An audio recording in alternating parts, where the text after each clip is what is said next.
Now you say the Most High gave his word to everybody, right? That bondage you living out right now. That bondage is why you at the bus stop right now. You understand? The scripture says, any man speak, let him speak of the oracles of God.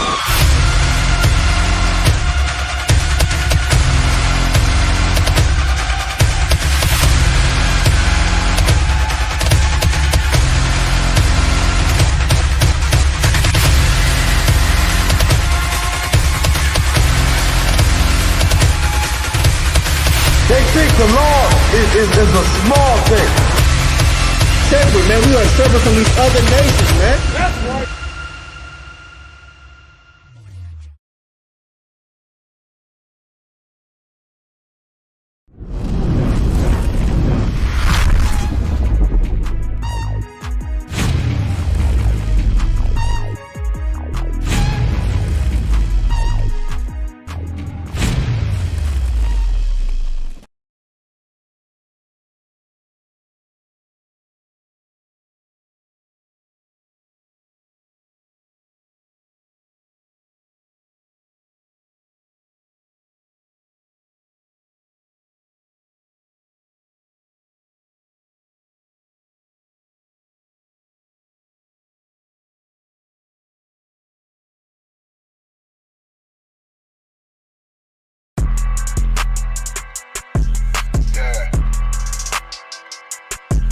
Yeah, you know what it is. 140 for the rapper, busy man, shit, nigga. They take their head over, nigga. I read what Eve did to Adam, I just pray my love don't lie to me. Swing the iron like Samson, I can't let no holder lie to me. I don't feel these rappers, all they lies is hypocrisy. Ain't no competition, ain't no rivalry. Niggas think I'm playing, I don't hear one word they saying, this shit light work. Think Muhammad one of us, he might lose his life first. Suckle up and stay alert, another cop just stretch the nigga. He a demon, this an exorcism, watch I bless the nigga. Who took that oath in blood, then you know I'm gon' get active with ya. Fuck the opposition, I see vision, let me paint the picture. Rappers claim they spit, I ain't listening, is in fact a fear. If revenge was a woman, now I stroke that bitch like Jack the Ripper. War, we gon' run the summer, it's gon' be historical. Thought they making plays, made them niggas call the audible. Ask who run this shit, but that question is rhetorical.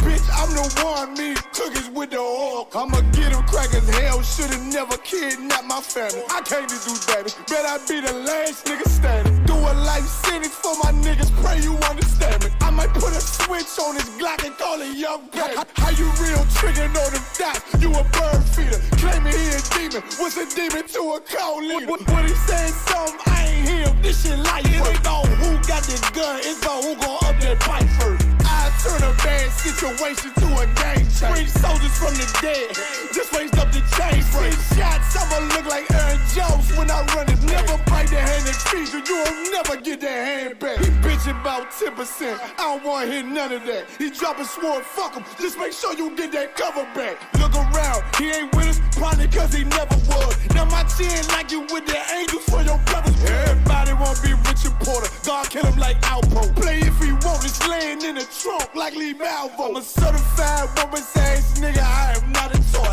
Hey, out with that hollow side, yeah, this the real McCoy. Feel like Gullah Jack when I'm in Fayetteville, you feel your boy. Still about my bread, still I think that's all that I enjoy. The way I get that boy lost, they gon' start to call him Elroy. Fuck his game, pop out on them demons like I'm Hellboy.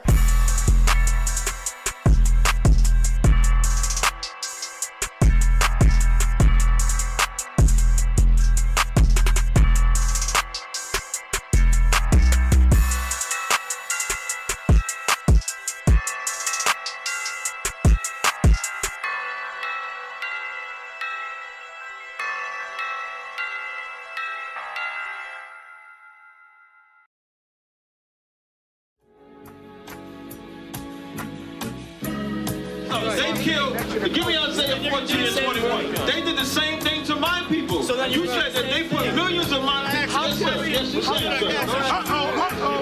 Should a murderer go to jail for murdering? Absolutely. Should a thief go to jail when he steals? Absolutely. Should a robber pay back the money he robbed? Absolutely. So why shouldn't the white man pay for what he did? That's right. That's right.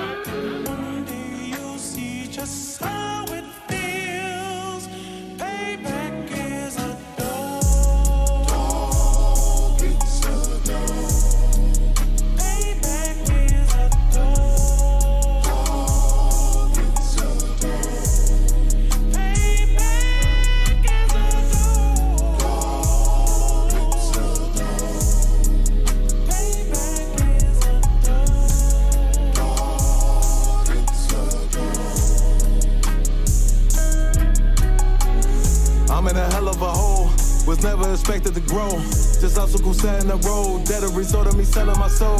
The story I'm telling is cold, but yet it's what everyone knows. The white man's the devil is known. America was never our home. Only a place of captivity, safe facility, hating, disfigure me. They claim that I'm lazy, be killing me. Maybe the slavery draining my energy. 400 years and counting. The trail of my tears is countless. Main fact that I'm here is astounding, but I can't wait till this shit is surrounded. Ready to tangle my king and the angel, be ready to rap. Crack in the sky, nuclear missiles will make it official. I'm capturing every cracker surviving. Put them all in chains where they need to be. Slavery for me. And let the whole world see that with them in the cage and safer in the streets. Put the dog on a leash.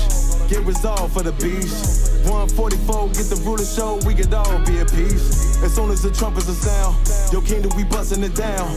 The only way justice is found, the time for your judgment is now. Do you see just how it feels? Payback is a dog. It's a dog. Payback is a dog. It's a dog. Payback is a dog. It's a dog. Payback is a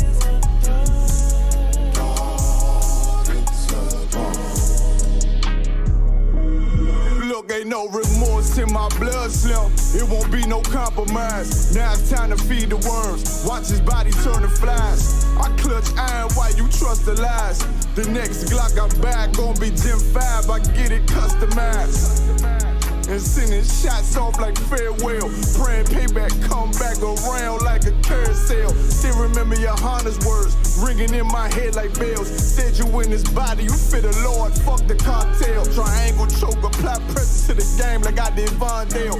Payback's a bitch in a dress, she a bombshell. Revenge is served cold, I just hope they make an oxtail. Glock fresh out the box, I swear it got that new car smell. Made myself a target in a world of mad shooters. There was designed fire for our babies to pass through. And the day of our king's reign, I'll be overzealous. They bought my jealous, I bought brand new parabellums. Do you see just how it feels? Payback is a dog. It's a dog. Payback is a dog.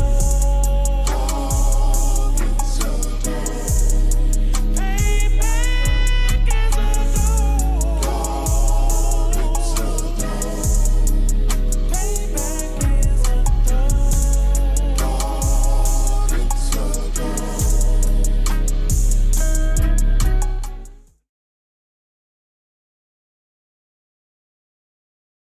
Shalom, Israel. And when I mean Israel, I'm talking about the Black, Hispanic, and Native Indians. The Lord's 54th annual Passover is going down again this year, sundown, April 1st at 500 South Salisbury Street in Raleigh, North Carolina at the Downtown Conventional Center. It's got enough room for all of us. The Lord's 54th annual Passover. Last year, brothers and sisters showed up from all over the world, rocking ancient garments and glorious apparel in order to serve the Most High in Christ. Now, it's that time again. Commander General Yohana's putting out the decree for all brothers and sisters to show up sundown, April 1st in Raleigh, North Carolina. But before then, Thursday, it's going down at the Durham Armory, our annual all-black party. Last year was also the Hebrew Academy graduation dinner. This year, Commander General Yohana got something special for y'all. It is going down. What's happening? A full-blown Hebrew concert featuring Shar, UPK Natazal, Kwarak Ice. This is not something you want to miss. Join us at the Sheridan in Raleigh, the hotel right downtown. It's at 421 South Salisbury. The Passover is right up the block at the Convention Center, literally within walking distance. Make sure you pull up. Make sure that you do your due diligence because rooms are going fast and they are limited this weekend. You understand? We have months in advance of preparation. Do not wait till the last minute to get your room. The Lord's 54th annual Passover, Saturday, April 1st in Raleigh, North Carolina. Join us there. It's about time, sending curses to them enemies.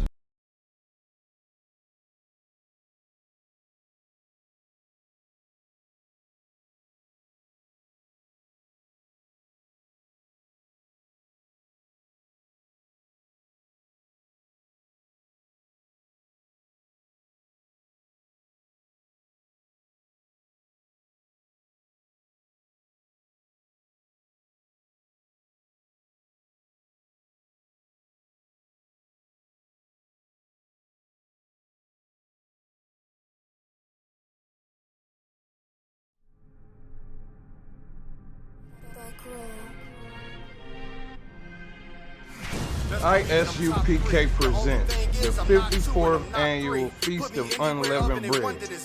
Last year we did it big. This year is going to be way big. More brotherhood, more sisterhood, more UPK. On Sunday, April 2nd, 2023, we're going to be at 421 South Salisbury Street in Raleigh, North Carolina at the Sheraton Raleigh Hotel Ballroom. We call it all blacks, Hispanics, and Native Indians to come join us. Your third eye peephole, line for line, this shit too easy. It's like a free throw. Mastered the game too early. This bitch Remember, admission to the Passover is $200 per adult. That's $200 per adult. For more information, call 919-697-8257. Call 919-697-8257.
Hey, Shalom. Yahweh Hashem Yahshua Barakatham to the Akim.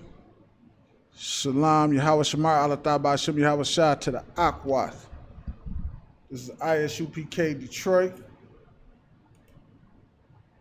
Under Commander General Yohana. I'm Officer of 1,000, Wadja, teaching the law class tonight. And of course, as we know, Commander General Yohana, he been holding down this thing, holding on to the truth, man. Waking brothers and sisters up since the 80s. And this school has been around since the 69, man. Telling the brothers the truth, man, about who we are, according to the Bible, man. You know what I mean? Your oppressor has always tried to find a way to keep you down and keep you under his foot, so to speak, and keep his boot on your neck. Okay? As it does make sense, you would never want your slaves to rise up over you, man. But in here, we get you out of the slave mentality, man, and relieve the boot off of your neck that the oppressor applies on you under Commander General Yohana under Christ, okay? And we do that by doing what? And how do we do that, Salakia? We do that by giving you your identity and letting you know who you are according to God and how God wants you to live versus what your oppressor teaches you. Okay?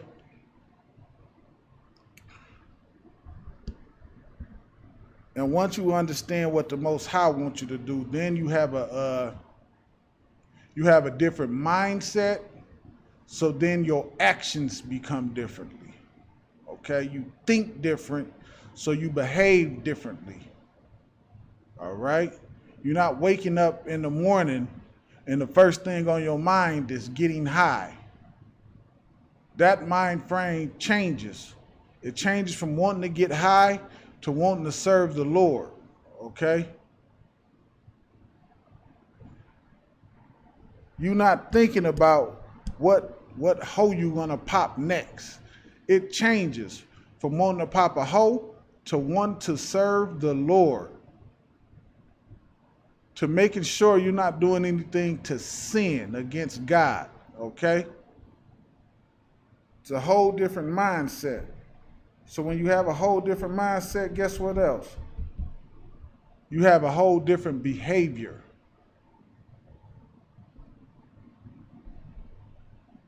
All right. So if y'all out there, like and share the class. If you're in the Jackson area, like and share the class, okay? Today we're gonna touch on a couple of things, man. About our leadership, man. With this Black History Month coming up, man, I'm gonna start it early. Because anytime your oppressor is giving you something, especially something like a Black History Month, where he's telling us we should celebrate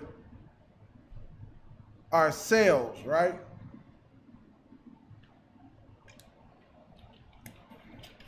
Where he say, this is a time where Black people should celebrate themselves, man. And you should be proud and happy and things of that nature. Yet and still, he sets the criteria of what people we should be celebrating and uplifting. Okay?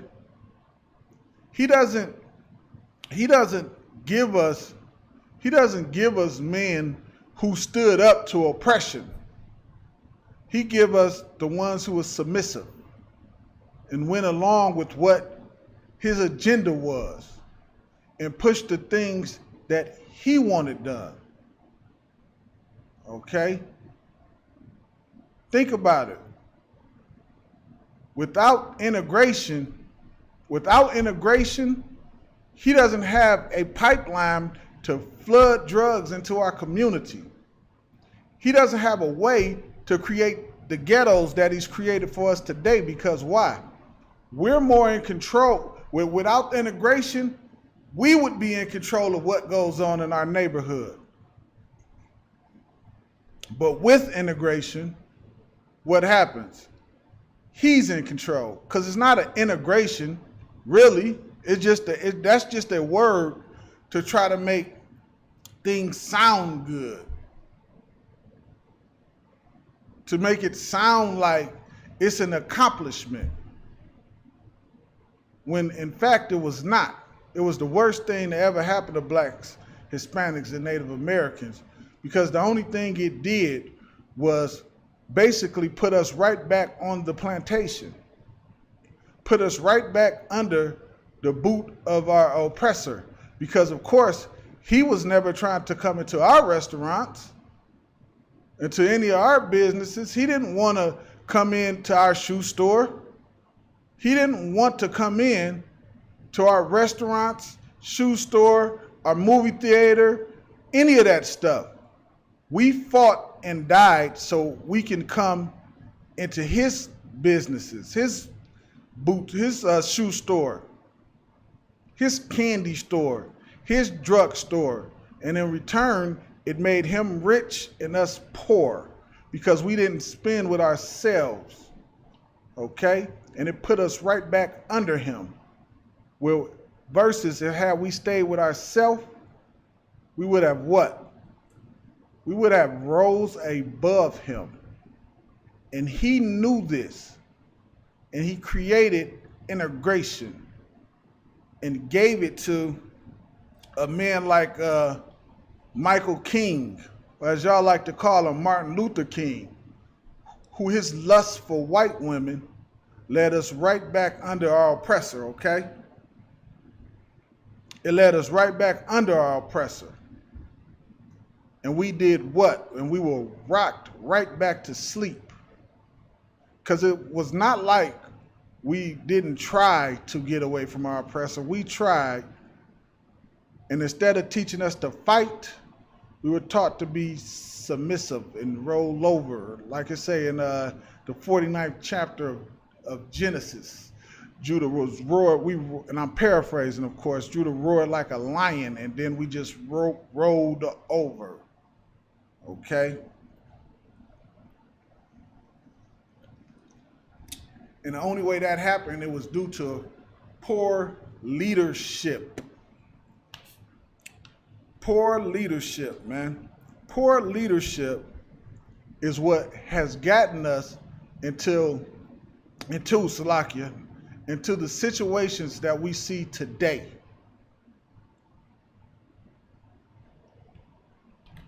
And then they give us Black History Month to try to pacify us.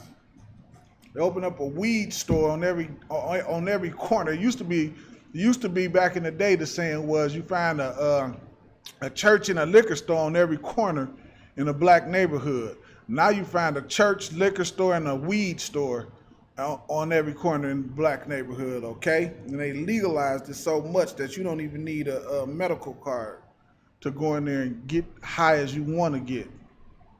To forget the suffering that you're doing inside of the ghettos. Okay?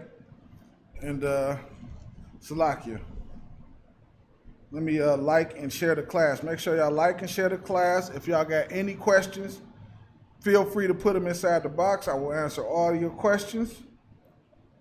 And if I do not get to your questions, I promise we will answer them next week. There's no sweat. So let me like and share the class before I get off into the topic, which the topic is about our poor leadership, which led blacks and Hispanics into the condition in which we got right now, following false prophets, following people who told us to join hand in hand with our oppressor. Okay? And we realized that joining hand in hand with our oppressor does not, it never works. It never works. It never will work. Why won't it work? Because the Most High never intended it to work, okay? The Most High did something amazing. He separated the nations. Why did he separate the nations? Because two nations cannot come together and join hand in hand. One will try to rule the other. One will try to rule the other. It's just that simple. For what? For survival of his people. Now imagine your oppressor know the scriptures just about as well as we do, just about. And he know his fate inside the scriptures. So what would he do? He would fight for his very survival, which is why he cleverly constructed Christianity, man, and gave it to us to keep us sinning so we can never inherit our kingdom. Because why? Our kingdom means he has to suffer a judgment for the things that he's done inside of the earth.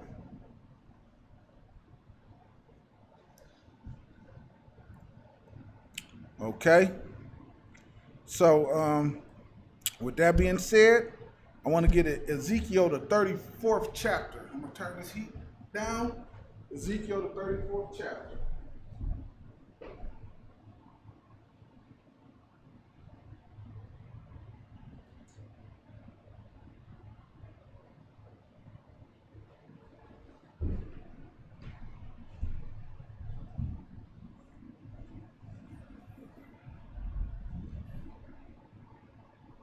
Okay.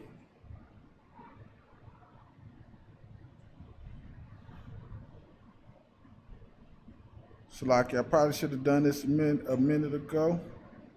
But just do a small sound check. Okay, I sound Tawab. Salakia. But let's get Ezekiel, the 34th chapter. 1 second here, let me get there. Because the thing with, when you look at like your Christian pastors, right?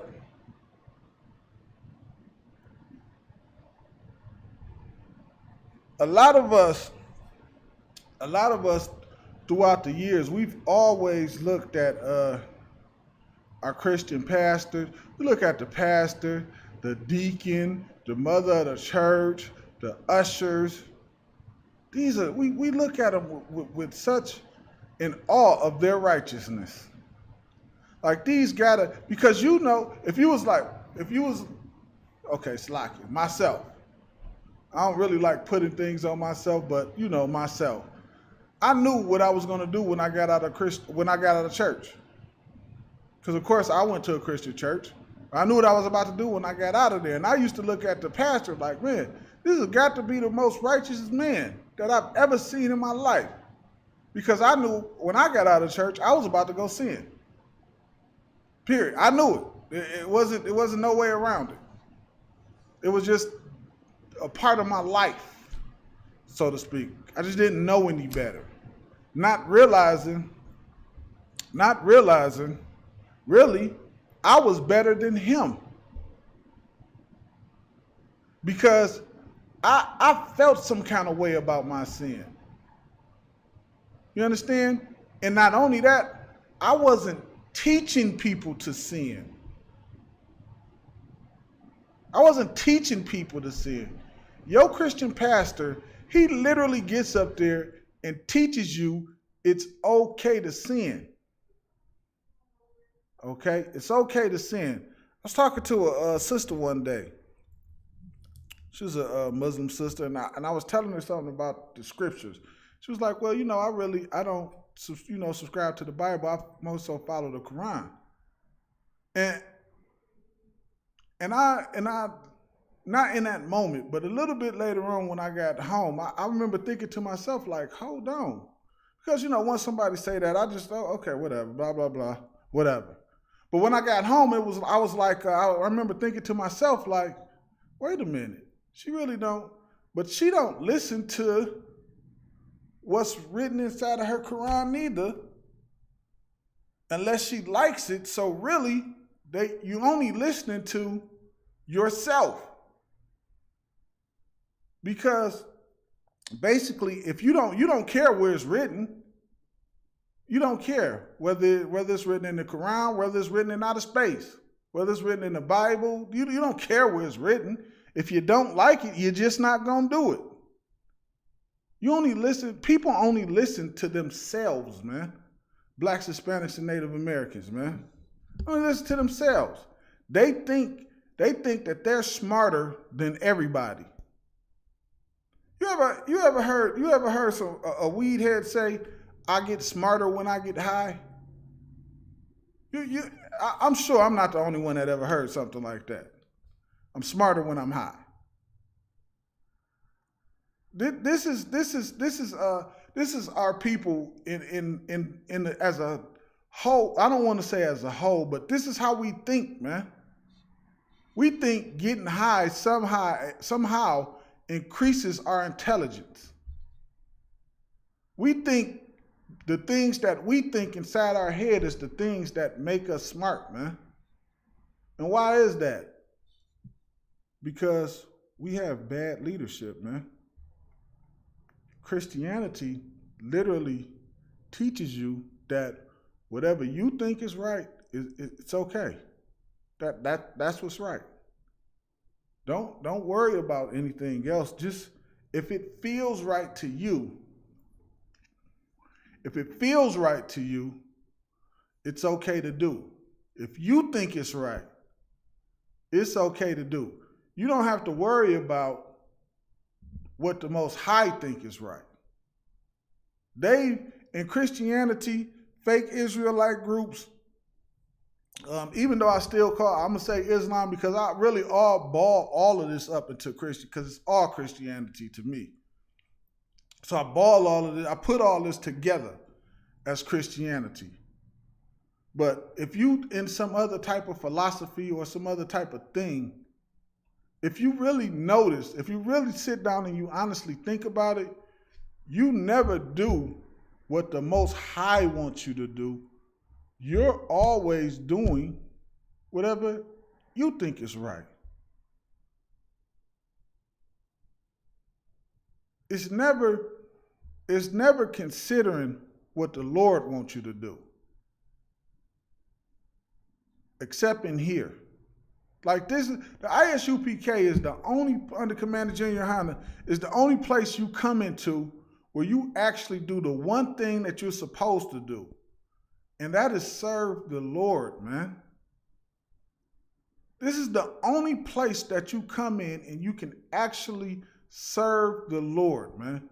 No other place you go to requires that. No other place requires that. How do you know? Because you don't have to make the sacrifices, man. You don't have to fight the lust of your flesh, man. And here you have to do those things, man. Here you have to do those things. To serve the Lord, you have to do those things.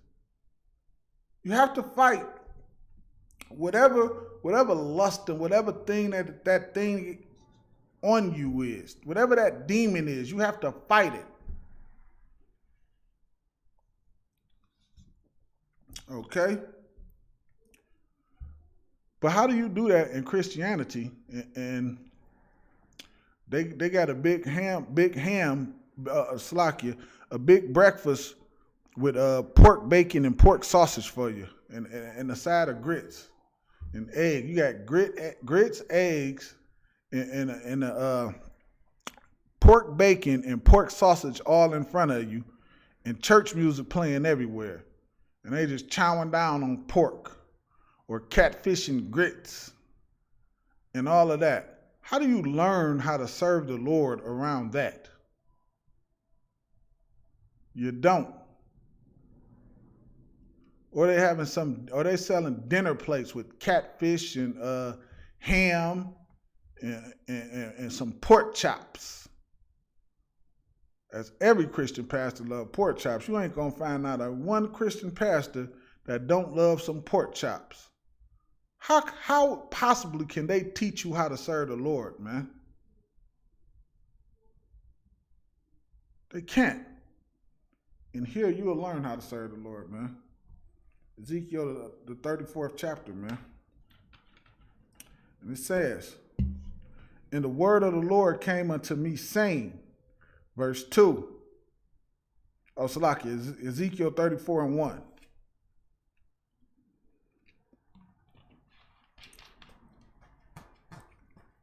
And it says, and the word of the Lord came unto me saying, Son of man, prophesy against the shepherds of Israel. Prophesy and say unto them, Thus saith the Lord God unto the shepherds, Woe be unto the shepherds of Israel that do feed themselves, man. That do feed themselves. They don't care about telling you to keep, they don't care about telling you or teaching you to keep the law, statutes, and commandments. They don't care about that, man.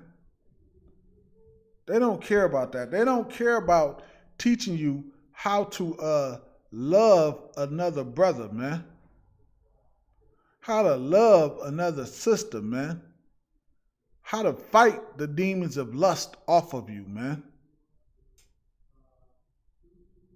They want you in the strip club. They want you to get high. They want you abusing your brothers.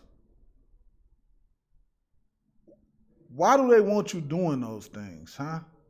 Why would they want you doing those things? And some of y'all wondering, why would I say something like that? Well, here's why. And here's the answer. They want you doing that because if you're not sinning, you're not putting money in their collection plate. You don't put money in there if you're not sinning, okay?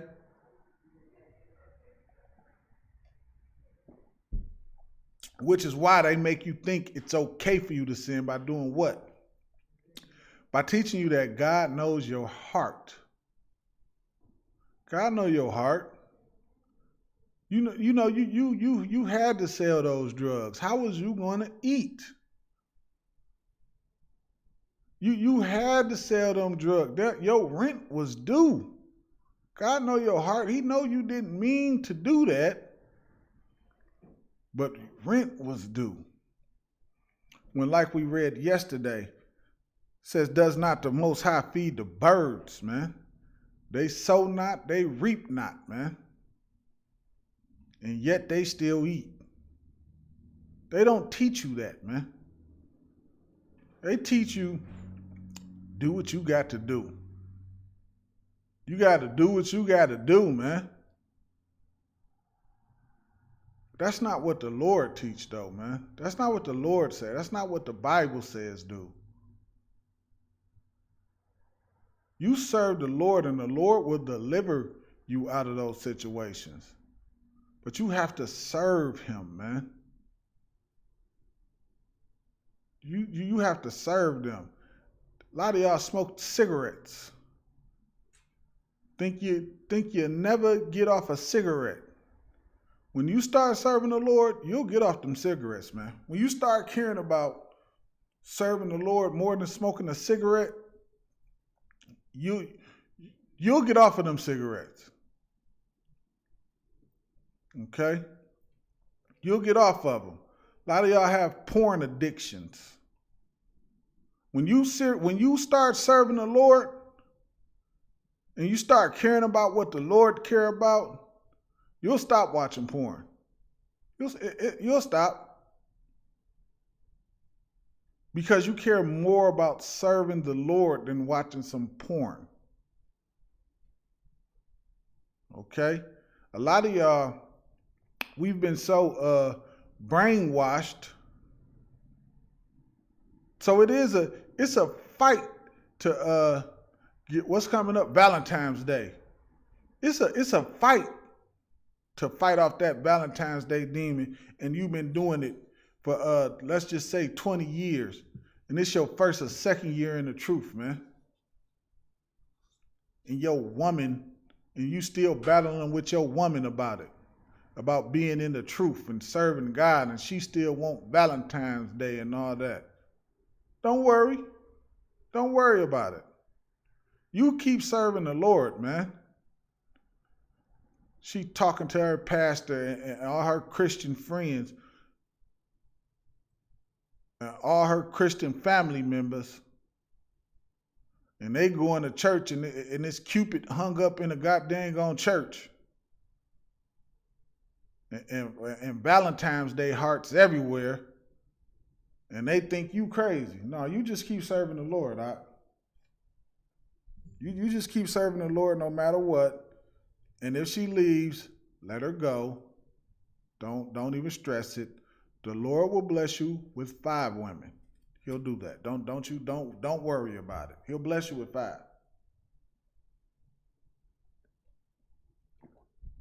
5 of them who will never give you a headache about Valentine's Day, Christmas, New Year's, Thanksgiving. Don't you worry about it. Let her go ahead and go. Okay? Salaki, give me 1 second. Woe be unto the shepherds of Israel that do feedeth themselves. And that's another thing, man. They have to, Christian pastors, they have to support every of the oppressor's so-called holiday. Because what? It brings money to them. They care They care more about money than saving your life, man. How many times they care more about their lust.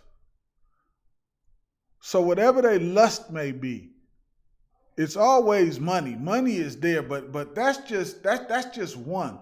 The lust runs so far of what they want and the things that they lust after. How many times have we heard stories where the pastor is supposed to be counseling a marriage and he end up sleeping with the wife? How many times have we heard? Is this new? Did this just start happening in 2022, last year? No, this is not something that's new. This is something that has always been. It's always been, man. It's not nothing new. You're trying to set up some youth group and molesting your children? Is this something new that just started in 2022? No, this is not something that is new that just started in 2022. This is something that has always been, man.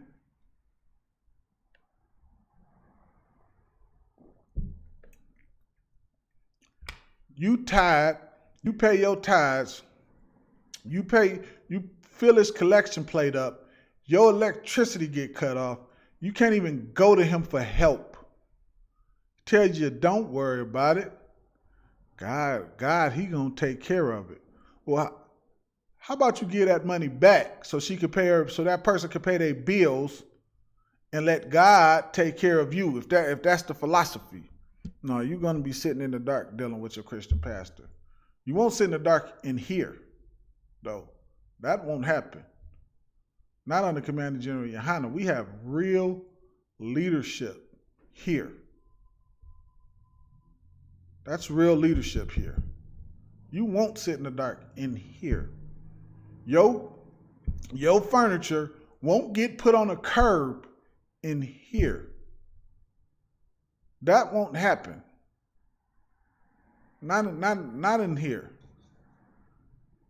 Christianity, your Christian pastor, your furniture gonna be on that sidewalk, man. It's I don't know, it's like 20 degrees outside. It's cold out there. You'll be out there with the rest of your furniture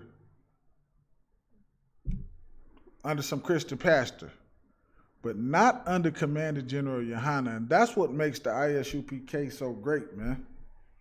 I don't understand why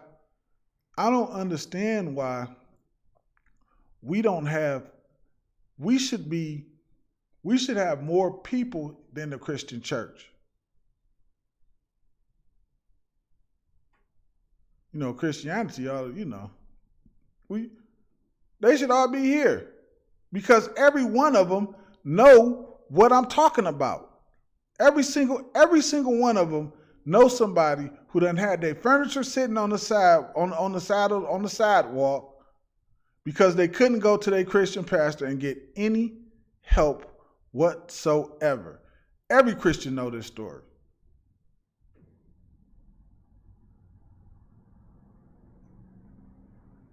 Every single one of them. They also know that Commander General Yohana would not allow something like that. So the Christian churches should be empty. But they not. Why are they not?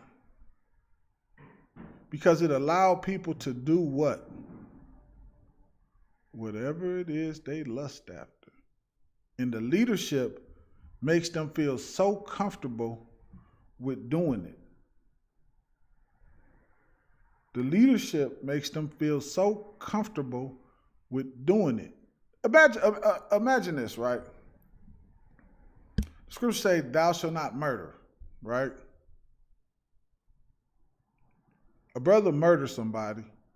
He get found guilty of that murder, and he's set up in the middle of the city and stoned to death. It's going to be a while before another murder. That's how they didn't have murders that often. I can't say it never happened. But boy, oh boy, before you went down that road, the thought of seeing somebody stoned to death for doing that stopped you. That prevented a lot of murders from happening. When you think of somebody getting stoned to death or burnt to death or something of that nature, some horrific punishment for murdering somebody.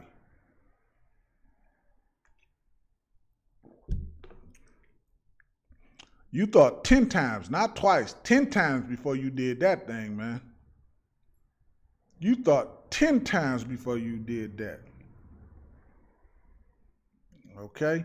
But you don't learn how not to sin in Christian churches. You learn how to actually sin more. Okay?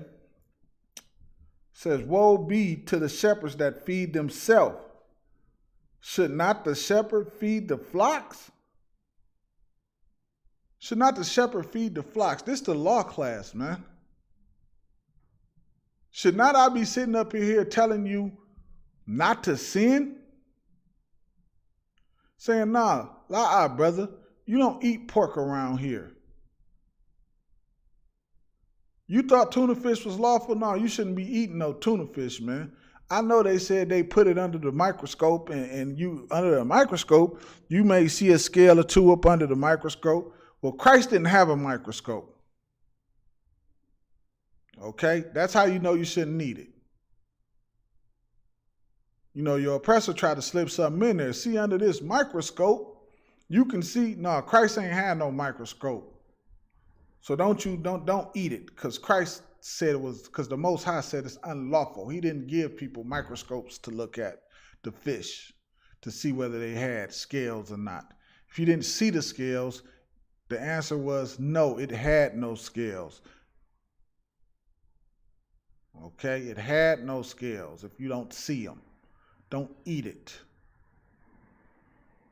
Okay, don't eat the shrimp. I know you like jumbo shrimp and lobster and red lobster and all that. Don't eat those things. The Most High put those in there to clean the water. So everything that's in the water, of course, you know, fishes is peeing and pooping and all different kind of things inside of the water. And those things that you eat are put in the water to clean those things, man, to clean the water, to filter the water out, so to speak. So the water is clean. Your oppressor tells you it's okay for you to take those things out of the water and eat them because he's disgusting like that. Don't be disgusting like your oppressor. Okay? Do not be disgusting like your oppressor. Because your oppressor has one agenda, and that is to keep you sinning against the Most High. Because the more you sin, he feels like the better his chances is of him staying in power. Okay? Like the scriptures say, got but a short time. Just a short time. All right. Verse 3. Ye eat the fat. Read that again. It say, Salaki, give me 1 second here. Verse 3 says, ye eat the fat. You feed yourselves well. You feed yourselves well. The Christian church, try to keep this just for sake's times, but I'm just going to put something out here. Look up how much money the Christian church has made in the last, let's just say 20 years, 50 years. They made enough money in the last 50 years to change the ghettos all the way around where we can have some sort of structure in the ghettos. But because of their selfishness and that they only care about themselves, the only thing they did was they fed themselves well. Okay? And it says, and ye clothed yourself with wool. Meaning what? You see them. You could tell a lot of them was pimps before they became the preachers. You could tell because you could see how they dress. They dress in fly and they gaiters and they jewelry and the glass and all different kind of got the cardies on and all different kind of things of that nature, man. They I don't know if they got they dripping. You see them dripping. You see them dripping, man. They got the drip on. They shining. They, as we used to say, they flossing.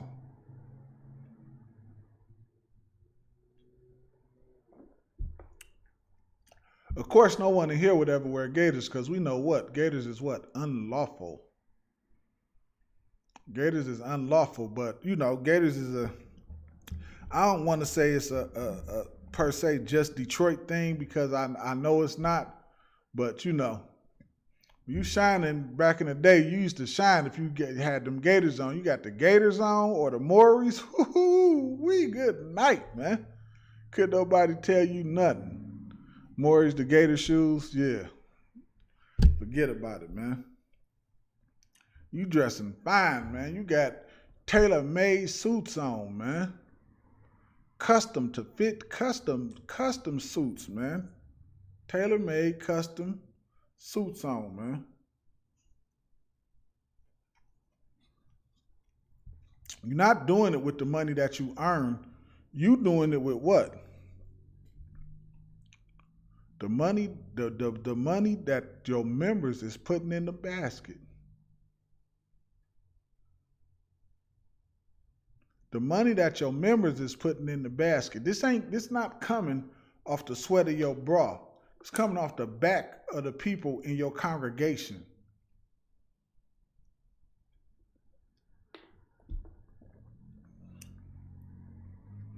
You clothe yourself with wool, man. You looking great and fantastic and all those type of things, but the people in the congregation, man, you don't give a damn about them. You making them feel good because they get to dance around while you bam on some drums and play an organ. And the music sound good, and the women get to shout and run all through the church like it's a damn track beat. While the second they leave out of there, they go right back to the ghetto and they're suffering in the ghetto. And you get to ride around in your Jaguar with your gator shoes on, and your custom suit, and your Cartier glasses, and your diamond rings and bracelets.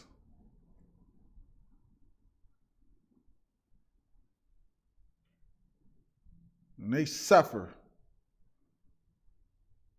Reading on.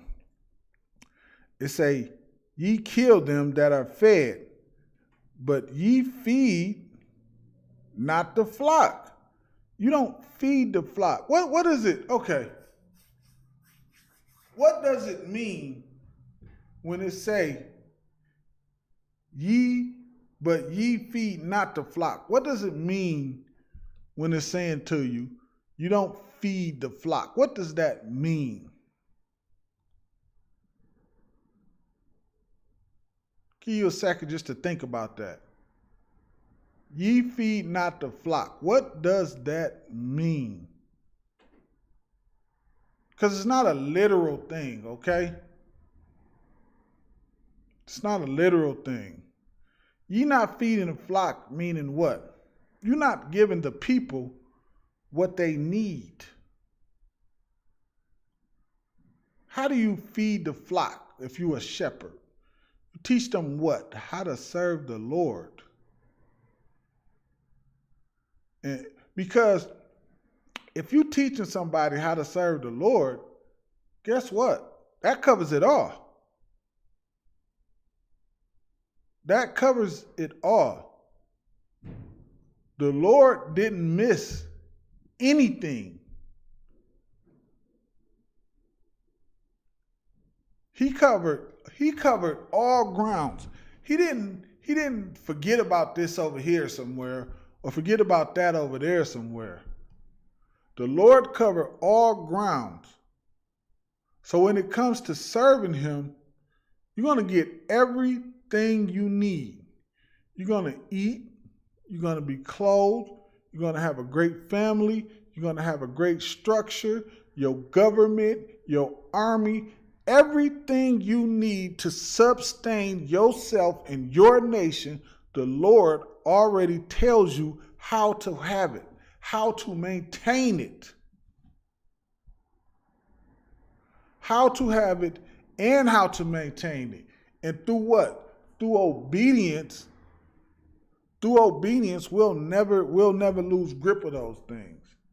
It's only because of our disobedience that we're in the stage that we're in now. Okay? It's only through our disobedience. And that's something, just real quick, and that's something that's crazy, because what your oppressor does is he have you looking at slavery being a starter point for black people. So when we look at it from us just coming from slavery as our history, and our history starting with slavery, we look at a lot of things and we think we've accomplished so much. But if you knew you was an Israelite and you knew that you was royalty, and what you came and reading about your history in the Bible and the things that the Most High was giving you, you would look at here and you wouldn't look at how far you came. You would look at how far you've fallen. You would look around and you would say, well, damn. Look how far we fell because of our disobedience. This was a hell of a fall. Instead, because of your oppressor, he's crafty, and they've taken crafty counsel. You look at your history starting in slavery, and a lot of us think we done came so far because we can go work for the oppressor and study build his kingdom up. Okay, so like I just had to sidebar with that for 1 second. Okay. Verse 4, it says, the diseased have ye not strengthened, neither have ye healed that which was sick. So you didn't heal the people that was sick. Okay? Now, sick meaning this. A brother in the world, right? Let me give you a quick example. A brother in the world, he out there, he think the only way to be successful is about how much money he's making off of selling drugs, or how much money he's making off pimping hoes, off lying and scheming and things of that nature. He doesn't know any other way to make it in life. That brother walks into your church to put his money in the bucket because he knows what he's doing out there really ain't the right thing to do, but it's the only way of life he knows, right? That brother would be a sick brother, man. Okay? But he doesn't know any other way, and he doesn't realize that he's sick. So now if he coming through the church, he put money in your bucket, what you supposed to do now is cure him of his sickness. You're supposed to show him another way. You're supposed to show him, and what other way is that you're supposed to show him? You're supposed to show that brother what? How to serve the Lord. That's what you're supposed to do. You're supposed to tell him, brother, listen, put down them drugs that you selling, man. Stop pimping them hoes. You don't have to have this woman. This is your sister. This is a princess of God. You don't have her out there selling her box, bringing you back money. That's not the way the Lord wants you to do it. That's not the way the Lord wants you to do it. He's supposed to come into you and no longer be sick. You're supposed to breathe the breath of life into him, man.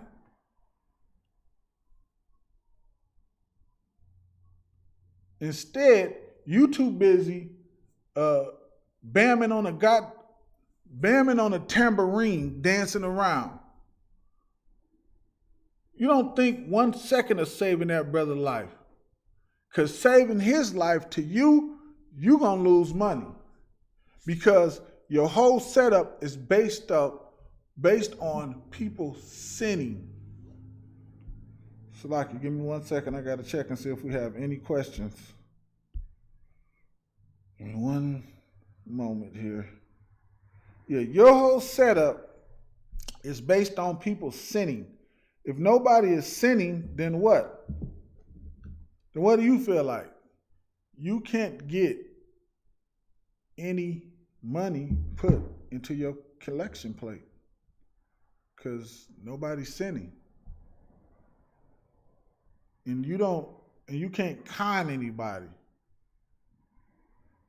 You can't con them into thinking it's okay for them to sin.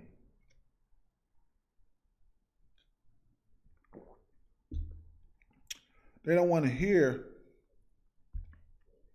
They don't want to hear your foolishness because you can't even teach them the truth because you don't know the truth. And you never cared to learn the truth. The truth is meaningless to you because the truth is not profitable. It's not profitable to you. And the truth doesn't allow you to eat pork chops. You know you love your pork chops. Again, like I said earlier, I've never met a Christian pastor who didn't love pork chops. I've never met one. And everybody listening to this, you've never met one neither. So you know I'm telling the truth. Never met one that didn't love some pork chops, man. Christianity and pork chops go hand in hand. It goes hand in hand. You ain't getting one without the other. Please believe that. Please believe that. You ain't getting one without the other. Try as you may. To hell with that. Christianity ain't going without their pork chops, okay? Said, neither have you gathered the sick, man. Neither have you healed the sick, Salakia. You ain't healed no sick, man. Read no. Neither have you bound up that which was broken. Look at your people, man. Like I said earlier, they used to say back in the day, you find a church and a liquor store on every corner, man. Israel is a broken people, man. How do you have everything in every aspect about your way of life taken away from you? You have it taken away from you and then given a whole nother people way of life. And not just a whole nother people way of life, a whole nother people who murders you, who rapes you, who robs you, who put drugs in your neighborhood. Crack was a chemical attack on black people. That's what crack was, man. That's what heroin is, man. Biological warfare, man. Somebody talking about the hand to hand. How do you say love everybody? How do you love somebody if Salakia, if you love a person who murders you, another nation of people that murder you, how in the hell you gonna love yourself, man? How in the hell you gonna love your people? You too busy trying to give your love to a people, one, does not want your love, two, cannot love you back. They cannot love you back. I don't care how hard you try. Your oppressor can never love you back. Because the Lord didn't intend for it to be that way, dum-dum. You cannot go against what the Lord set up. You cannot. It is a perpetual hatred. And yet, what do? We try to do what? We try to love them. We give them all our love and wonder what is the problem. That's the problem with us. We spend too much time trying to love people who does not love us. Instead of doing what? Stopping for a second and trying to figure out how to love one another. Salakia, I'm getting right back on topic. Salakia. Y'all know I will. Lord. Because that is one of our biggest problems right there, man. We spend too much time trying to love people that don't love us and zero time trying to love one another, man. Zero. We spend no time doing that. Let me go before I just start ranting. Okay. Again, that which was driven away. Neither have ye sought that which was lost, but with force and with cruelty have you ruled them. And it says, and neither have ye sought that which was lost. It ain't no more. It ain't. I remember on TikTok, I think it was on TikTok or Facebook or something. It was one of them places. I was scrolling or something, and I seen that the Good Times little skit. The Good Times skit. And Michael was telling his mama about the children of Israel being the lost people and all that stuff. And then JJ said, yeah, if there's ever people that was lost, we were it. If y'all know what I'm talking about for the ones who seen it. Y'all know exactly what I'm talking about.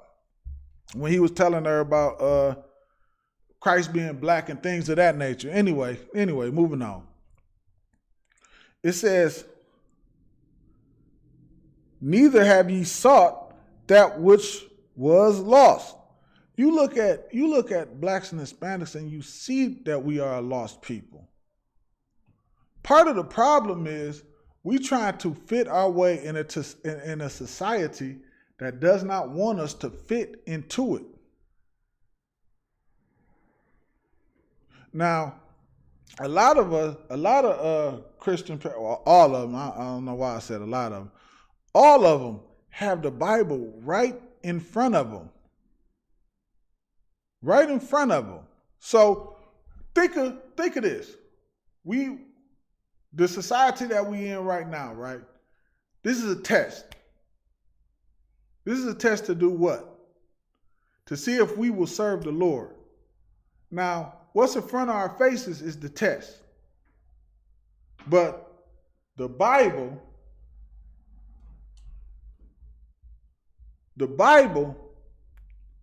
is the answer to the test. All the answers to the test is right inside of the Bible.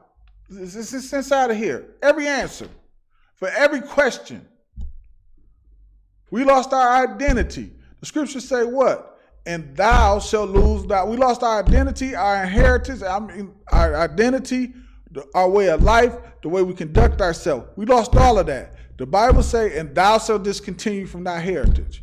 We was on slave ships. The scripture said, because we didn't be obedient to the Most High, we would go on slave ships. It says, if you obey me, this would happen. If you be disobedient, this would happen. You have the answers right there. And then it tells you what? What else does it tell you? The most important thing. How to be obedient. How to be obedient is right there. How to be obedient is right there. All of these things, we in the test and we got the answers right in front of our face. And you never once sought to give us the answer, man. You ain't sought that which was lost, man. Instead, what you do, teach black women to be cruel to black men, man. Cruel. I was talking to a sister one time, and she said, shit, if a brother don't got enough money, he shouldn't have a woman, because he ain't going to do nothing but create poverty. I said, oh my God. I said, I thought, like, I've seen similar stuff on the internet, but you know, I understood that it may be some women out here that think like that, but I thought for like because the frequency of which I seen things like that, I thought those was just skits. I thought it was just skits, like, you know, people just saying, you know, kind of putting stuff, you know, made up stuff. Just people having fun on the internet. I said, this is real. I said, people really think like this. I said, black women really think like this. And because I kind of knew the sister, I thought to myself and I said, well, to my knowledge, she's never had that kind of a man, to my knowledge.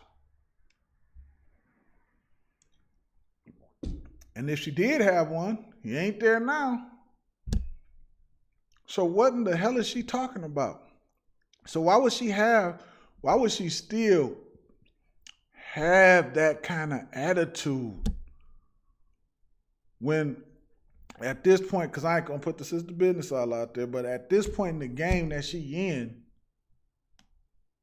she know that's not a reality for her.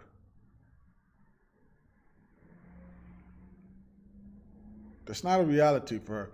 But because of Christianity, they don't want, they teach you, don't you be dealing with no good nigga. Don't you deal with no good nigga. Nigga don't want to do nothing but smoke weed and play the video game all day. Play Call of Duty and Madden. 2K. And 2K. Madden, 2K, and Call of Duty. And smoke weed. That's all a nigga want to do all day. That's because of Christianity. They teach you that. Then women be cruel to men because they don't think men are worthy enough because they can't pay all their bills. Okay? Let's get Jeremiah, the second chapter. Let's get Jeremiah, the second chapter, man. Try to speed this up, man. Time is running short. Good night. I have so much to say. Let's get Jeremiah the 2nd chapter. Let's get it, man. Oh yeah, Salaki, I forgot to check and see if I had any questions online. So I'm gonna do that right this second and make sure I do not have any questions online.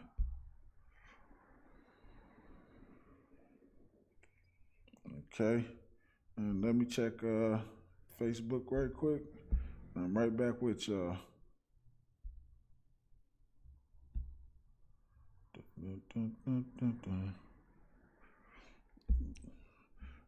So yeah, we have to serve the Lord, man. That's like the most important thing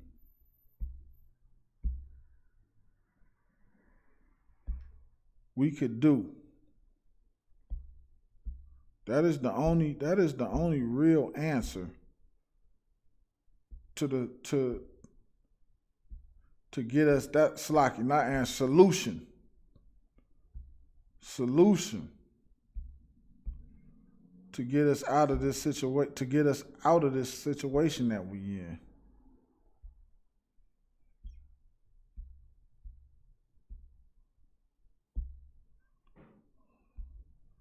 Yeah, to get us out of this situation that we in.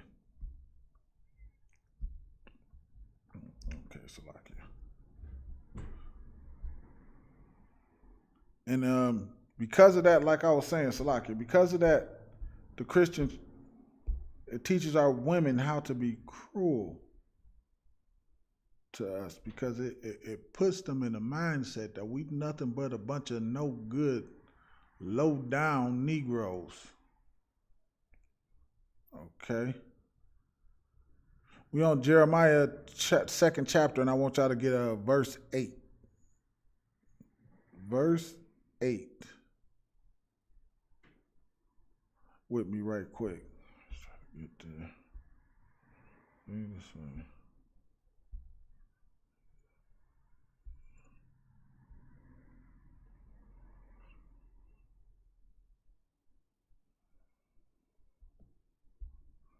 Verse 8. Okay. Everybody got that? Everybody there with me? Let's get verse 8. Let's read it. It says, the priest said not, where is the Lord? They don't seek the Lord, man.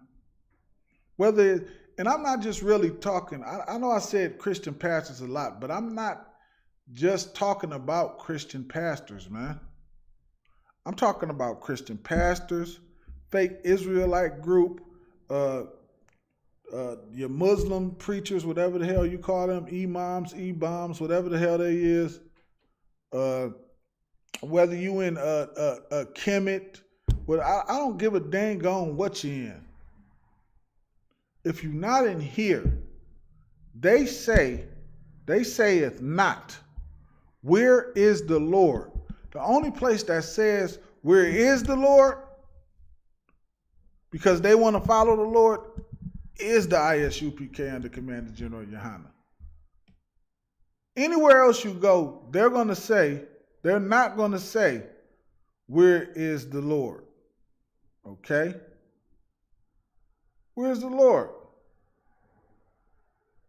And it says, and they that handled the law knew me not. So if you don't, okay, and we say this all the time. A Christian has the Bible and he knows nothing about the Bible. Nothing. All he know is how to read. God love everybody. Christ died for everybody. Find the scripture in there that he thinks in his dumb, stupid mind relates to that. Dance around for an hour and a half. Let's just say church is 2 hours. Dance around for an hour and a half, singing songs, clapping his hands and bamming on a damn tambourine, 15 minutes of that one scripture or two, and then the other 30 minutes he spent talking about he blessing you and if you want to be a member of his damn church and all that stupidity.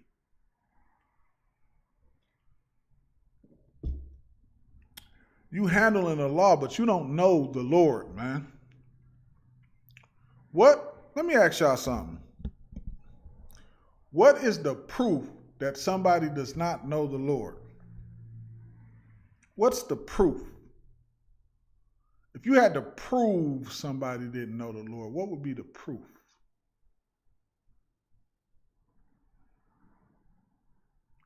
Here's the proof. They don't teach you how to serve the Lord according to the Bible. This was me in Christianity, right? I would go to church, right, and blah, blah, blah, and all that nonsense. But then I would come home and I would read the Bible. And as I was reading the Bible, what I was reading and what was being said wasn't matching up. So as I would read the Bible, you know what I would say? I would say to myself, okay, it just must not be like that no more. Because everything changed once Christ came. So I guess it's just not like that anymore. Because what I was reading in here, and what they was doing in there, the difference was, it wasn't even close. It was not even close. I remember just reading it, and man, it just wasn't close, man. I remember them days, man. So I thank God for the ISUPK and Commander General Yohanan for not dropping his sword, man. Because whoa. Boy, oh boy. Reading on. And they that handled the law knew me not. The pastors also transgressed against me. Come on. Do I really even have to break that down?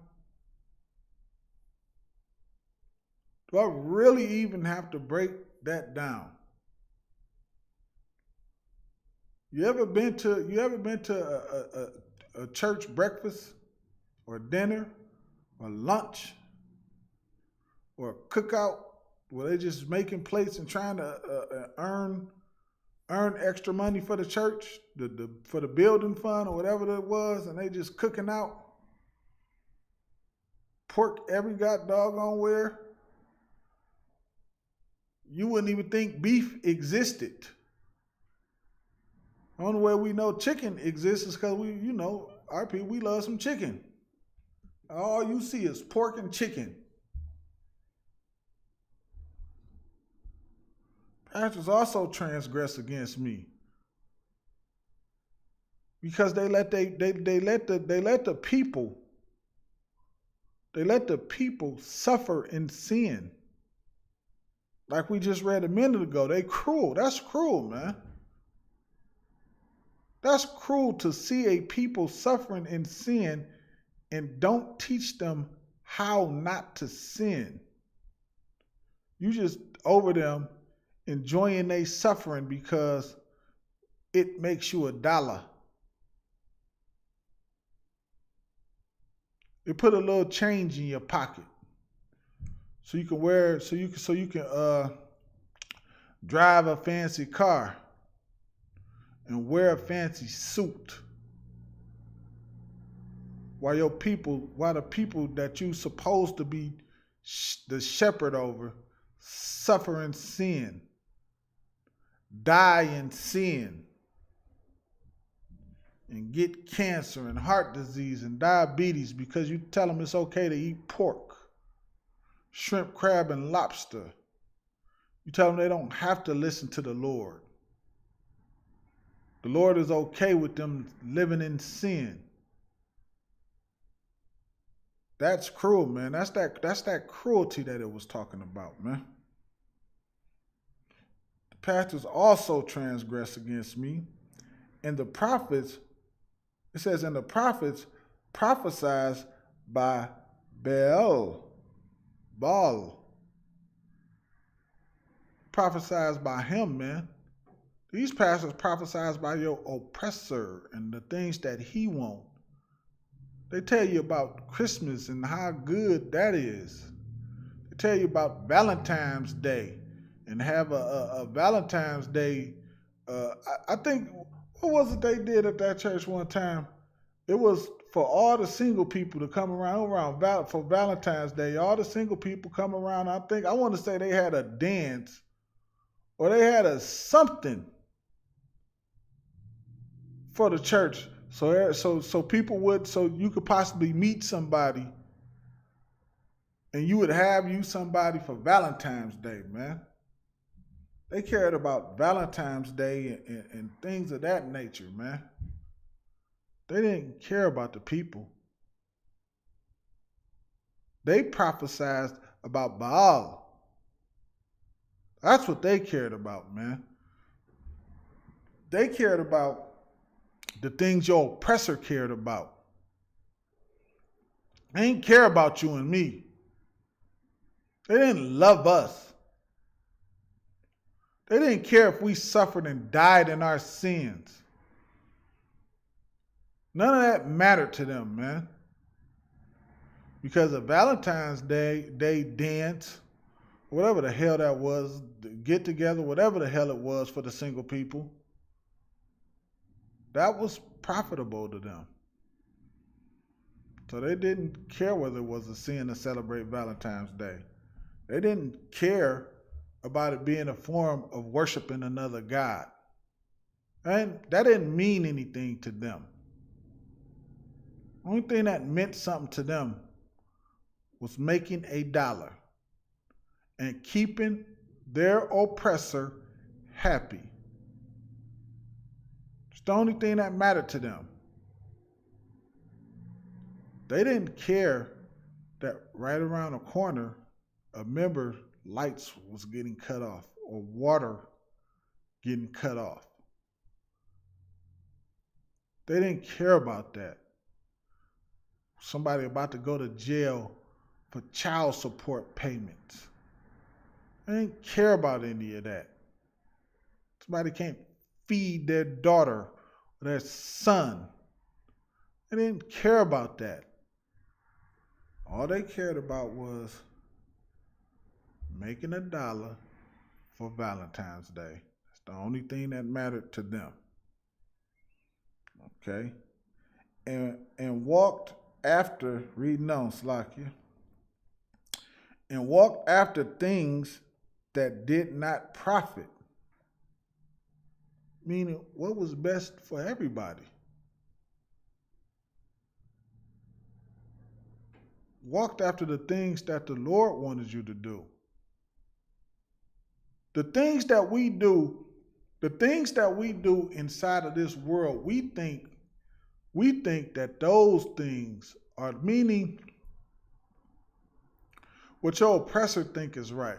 Because your oppressor just tell you to do whatever makes you happy. He wouldn't give a damn if you wanted to hump a horse. You can hump a horse and he would be just fine with it because it would be what would make you happy, while the Lord will put you to death for humping a horse. You'll lose your life. You think it's profitable to do something like that, and the Lord will kill you for it. So it's not profitable. It's not something you want to do.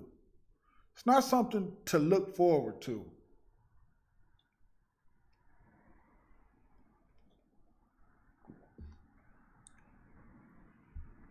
These things don't profit you at all. Okay? These things do not profit you, none whatsoever. But in this kingdom right here, your oppressor will have you thinking these things are great things to do. Because it's what makes you happy. When what rational human being, normal thinking human being, would think humping a horse would make them happy? Nobody thinks that. Nobody thinks that. Your oppressor just would have you do anything, any type of sin. Your oppressor would have you thinking doing any type of sin is the right thing to do. Because this kingdom is sustained based on sin. It's sustained based on sin. Okay, let's get Isaiah the 56th chapter. Isaiah 56. This kingdom is sustained on sin.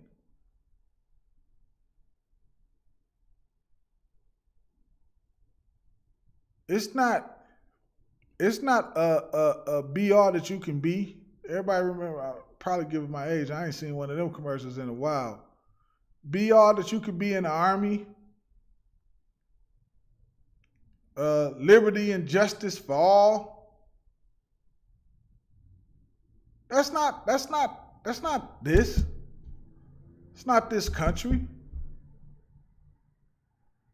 That's not what goes on here. That's not real.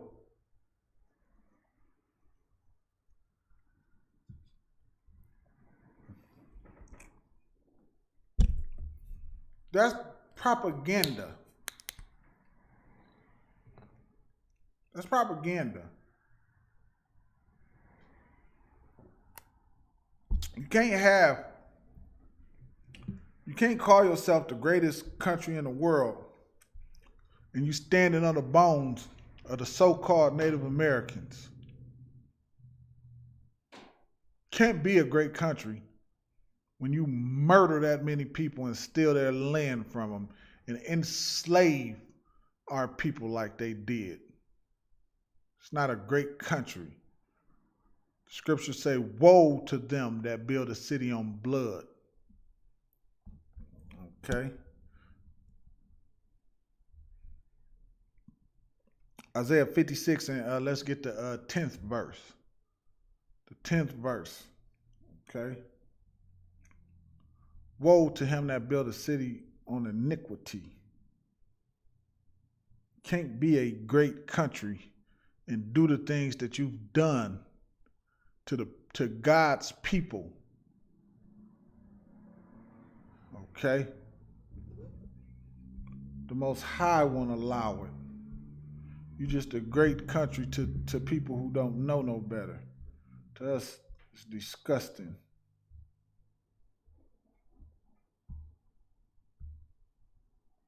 Slack, give me 1 second here, y'all. Give me just bear with me. Bear with me. Okay, kind of get this together. Isaiah 56 and 10 says, his watchmen are blind. They blind, man. Blind to the truth. They blind and they don't even care. They won't even hear it out. Because they too busy doing what? Chasing after their lust. Chasing after their lust. That's what means something to them. The lust. Pastor leave church, go right on him before he get home, pick up a little you understand? Pick up a little do his little, give her a couple dollars that he done got from the collection plate, do his little thing, drop her off, and then head right home to his wife. How many times have we heard that story? That happens everywhere, don't it?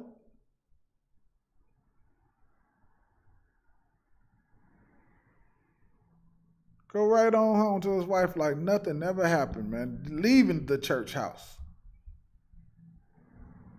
Leaving the church house. How he gonna lead you? How is he gonna tell you the truth?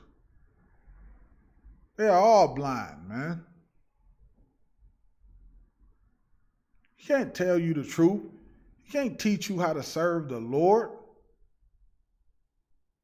He's blind.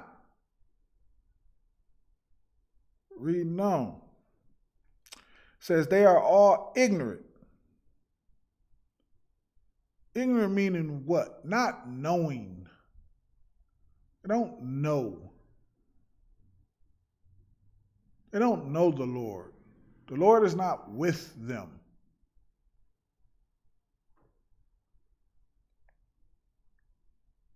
The Lord is not close to them. They're not seeking the Lord. That's what they're not doing. They're not seeking him, man. Because they seek to do what? They seek to please the oppressor. They don't seek to please the Lord. If you seek to please the Lord, you would be doing the things the Lord said do. You wouldn't have hearts and harps and all that nonsense hanging up inside of your church.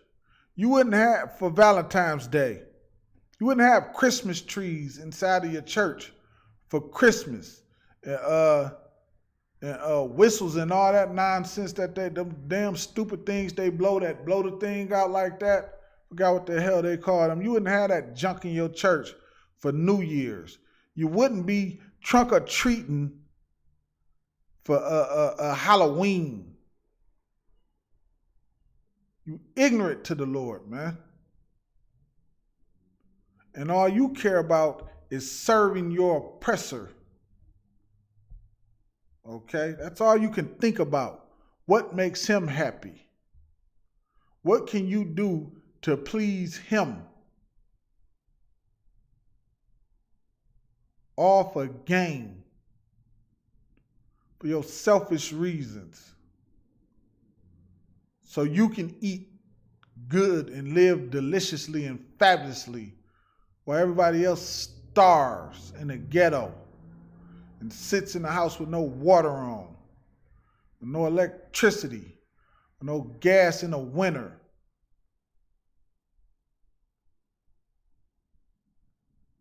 While you live luxurious. You are ignorant of the Lord, man.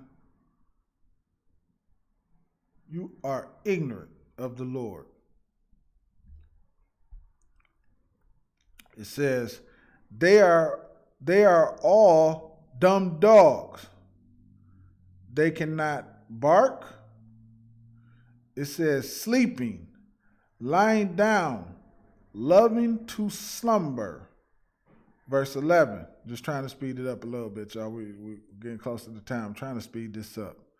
It says, yea, they are all greedy dogs which can never have enough. They never have enough, man. They never have enough. Their bellies are never full. It's just the same as your oppressor. That's why in Obadiah they asked, if grape gatherers came, would they have not until they gathered enough? But not Esau. He had to have, Esau, he wouldn't gather the grapes till he just had enough.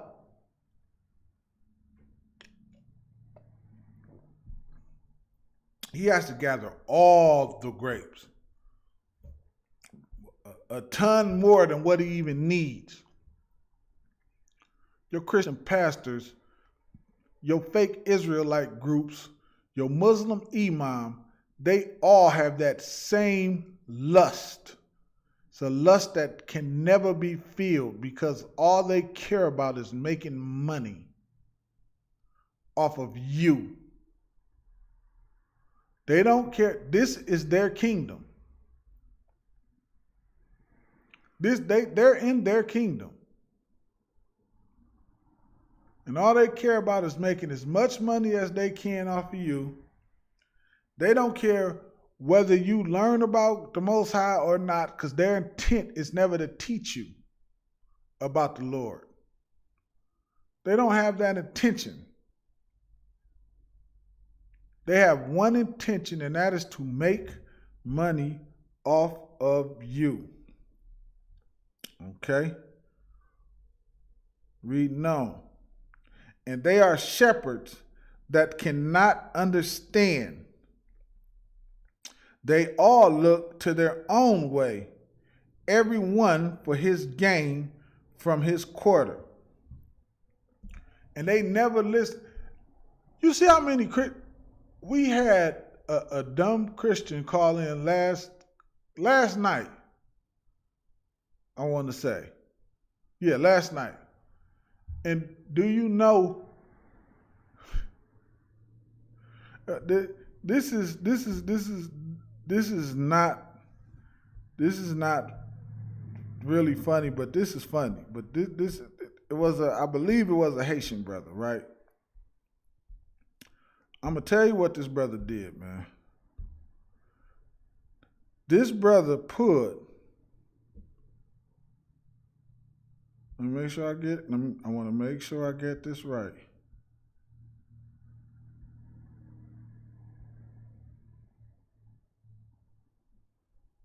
This brother put Amos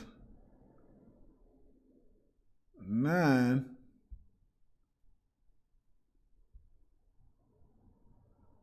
He put Amos 9 and 12